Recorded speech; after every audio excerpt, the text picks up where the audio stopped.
Hello, welcome pen friends. My name is Chris and I'm back with the second ink profile in the Inkflight 24 series. This is from Ink Journal. It's a subscription box and this is ink number 2. Today we're doing the blue one that's spelled AO, and the ink company is Taccia from Japan. So let's dive right in. This is a beautiful ink. And I want to see how it does with a water bath test. So we'll let that happen while we're talking. And then I'll show you that the first ink we did, woo, look at that. That really brightens up, doesn't it? I kind of like to see how it goes in. The first ink we did was the purple red. And this is how it came out. This to me looks blue. And you can also see some red and other colors coming out, but you can definitely read what was there, and it kind of looks to me like that's what's going to happen with this one, but we shall see. Okay, so let's just put it aside though and jump into the Rodya Gold book, which is my ink journal. And just real quick, I colored it in, so we're going to get there eventually. We're going to have them all filled in. And then this is the chromatography. I don't want to get confused by what's underneath there. That was the other one. So this is the one on the blue, today's ink. It looked really interesting. And this was the one on the purple red, the first one. So it looked almost like a flame or something. But anyway, so diving right in. Hopefully you could see that red sheen the way I'm seeing it on the Tomoe River paper. I just tape in a little piece because this will be a permanent record. I won't lose this, you know, like I might some of those other sheets that I keep, and I'll be able to glance back and see what I, you know, how it looked on the different papers. But once again, I really like this. Now, this isn't my particular favorite blue shade. I like more of a turquoise, but still, this was really pleasant. And it appears to clean up really nice. And definitely yesterday's ink cleaned up really good out of the Lamy Vista. So that's something I wanted to be sure and mention, because I actually mean to talk about that each time. And we'll see how it cleans out from the blue. But it was just beautiful, striking, because it's very saturated. And it did really great on the broad nib, and it still did excellent in the Lamy fine nib. So I have a really favorable impression of this brand, not only of each of these inks that we've done so far. So let's go ahead and get into the other notebooks that I have. This is the Cafe Note by Nanami Paper Company with Tomoe River paper. This is me, you know, cataloging and kind of reviewing my intermittent fasting and low carb journey, which is going great. And I've got it for you in the broad nib on this side and then the Lamy fine nib on this side. And I can tell you that it was just as nice of an experience to write with the fine nib. And I'm not a fine nib person, but I found the ink flows really well. This ink it really does flow great. It's like, so far, that's the main feature for me, is to know that it can come out of the Lamy fine nib looking like that. I was really pleased. So, and I went on about something because I started to kind of grasp a concept that Dr. Jason Fung teaches about how when we eat, we're putting fuel into our bodies, into storage. And he uses an analogy like that we have two types of storage, like a refrigerator, which is short term, and then the freezer. And if we continue to put food into the refrigerator, it's okay if we use it all up, but if we don't, it goes into the freezer, and then we never use it, and so that's how we end up compiling a lot of excess, you know, fuel or fat on our bodies. Anyway, this morning I started to like really get that concept, and I'll see if I can link a video down below, because it was really key for me to understand that's where the intermittent fasting came in for me. But oh dear, I'm off topic so early in the in the film, I was going to say, but in the profile. Okay, so on to the next notebook. This is the Nemesine notebook that came in another Inkflight subscription box some time ago, and I'm filling it up. I really like it. The paper's smooth, and I love seeing how the color looks on here, and I think you're getting some red sheen showing up too. I can see it through the screen.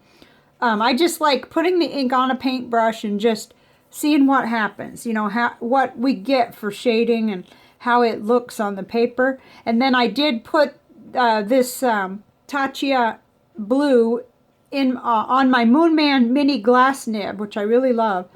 By the way, that I'm really careful with the pen though, because just one drop, and you know, if I drop it, it'll be a goner. I hope that doesn't happen. So I was just kind of reviewing goals for this year, and still going really good with my organizing too. Okay, so that's that. Now let's look at some paper samples. Here's Tomoe River paper. This happens to be the white of this. I used cream of it for letter writing a lot. And again, you can see that fantastic red sheen that comes out on the Tomoe River paper. And you can see it in the writing too, but it's a lot harder for me to show you that in this setup that I have. But there it is in the broad nib, and then in the Lamy fine nib. And it was just a really pleasing experience. So, you know, writing experience. And here is Leuchtturm 1917 dot grid paper. And it loves that. It just loves it. And that is pretty common. So, because it's really the Clairefontaine and the Rodya that kind of start to show me whether or not, you know, there's enough of a flow out of an ink. But I still was really pleased with it, and I had no bleed through with the broad nib. So that'll help in terms of bullet journaling. And then here's the Rodya 80 gram dot grid paper. Again, the sheen is pretty noticeable. Depending on your screen and the whole 9 yards, you may be able to see that when I tilt it toward the light. But it was a very good writing experience on this paper too. It was actually, there was just nothing that stopped me or made me feel like there was a problem on any of these papers. And this is Clairefontaine 90 gram French ruled paper. Clairefontaine paper is kind of the final frontier for me. If I can still feel comfortable writing on this paper with the nib and pen that I've chosen and the ink, then I'm really happy. And that was the case with this. So it joins the league of a very few ink brands and ink that I've tried that I'm happy with on the Clairefontaine in a fine nib, that is, because I can go for the broad nib on this paper anytime. But hopefully you can see how that came out. And then the Office Depot College ruled paper, that's the final sample I have, is here it is on the top on the broad nib, and then down below in the Lamy fine nib. And that's a lot like how it behaved on the Leuchtturm.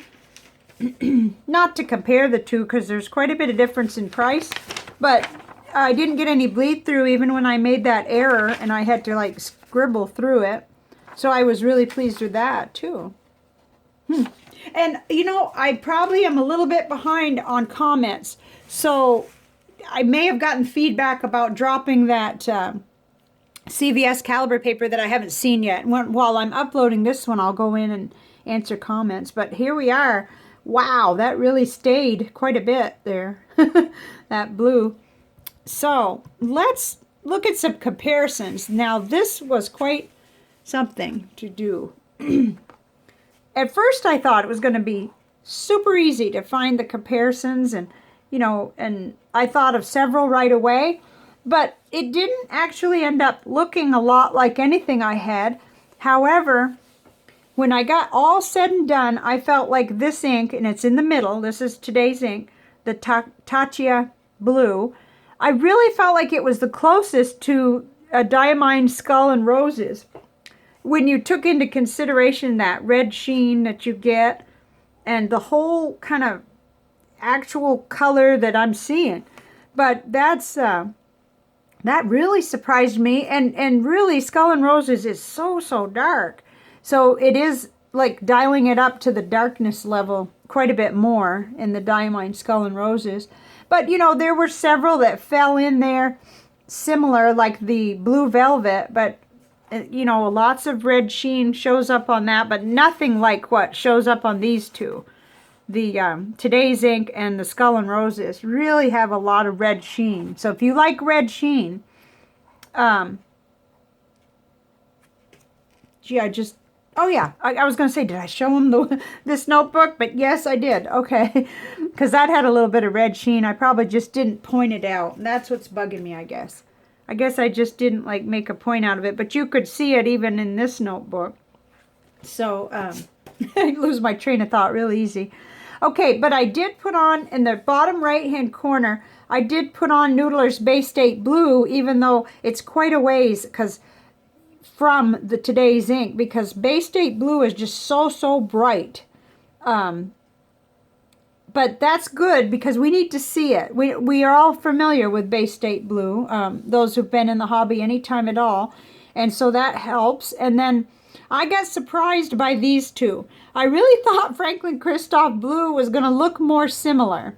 And they're certainly compatible when you look at the lighter end of this one. You know, the much lighter portions of it do look like Franklin Christoph Blue 72.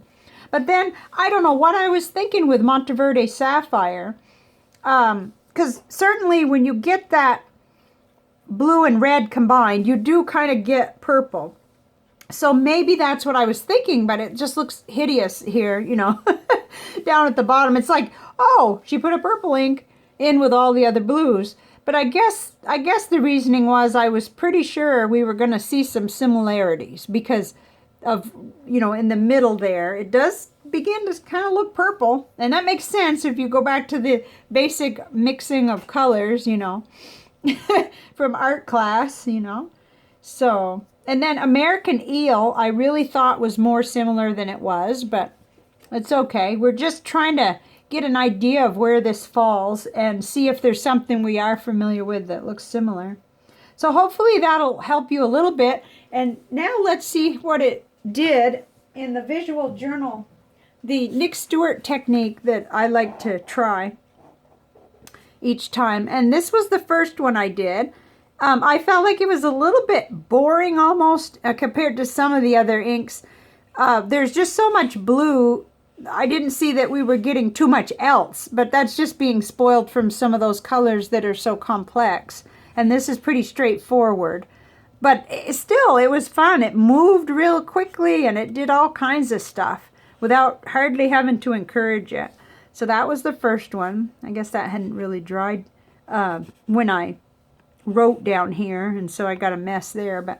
And then the second one is here. And I didn't do a whole lot of embellishments to this one. I just kind of plopped the ink down. You put the water first with a thick paintbrush, and then you come in with your brush and just add little dabs and see what happens. And then you put water down here, and I used a pen. I actually used the Lamy Vista that was inked up with the Taccia blue. So it's just interesting, you know, to compare them and see what happens. There was a little bit more contrast going on with the purple red. It had a little bit more complexity, I guess. But it was still lots of fun. So anyway, that's pretty much what I found out about this ink. I love it. I love it because it flows out of the fine nib so well, which is kind of my test of things. Now, as far as what's next, we had a lot of interest in the next color, which is golden wheat. And that's going to really be fun because I do have some comparison, you know, quite a few comparison ink samples, and I've got quite a few favorites, you know, of mine in that color family. So that'll be interesting.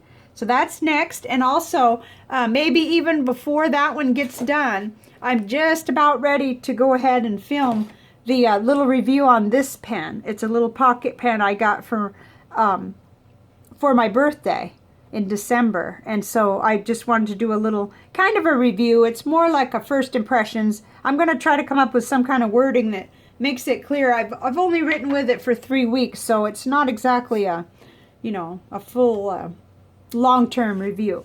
So I will see you back here with Golden Wheat by Taccia, and I'm really enjoying this ink brand. This is really going to go on my long-term kind of wish list. I'm going to be real choosy, but I'm going to have at least one of these inks on my long-term wish list, I'm sure. And right now, I'm thinking about this one. But I really want to see how it does and how it compares to some of the purples I already have, because we just can't be just, you know, or I can't just be ordering ink without realizing how it compares with what I already have. So, note to self. Okay, I'll see you back here soon. Thank you for being here and have an awesome weekend. Bye for now.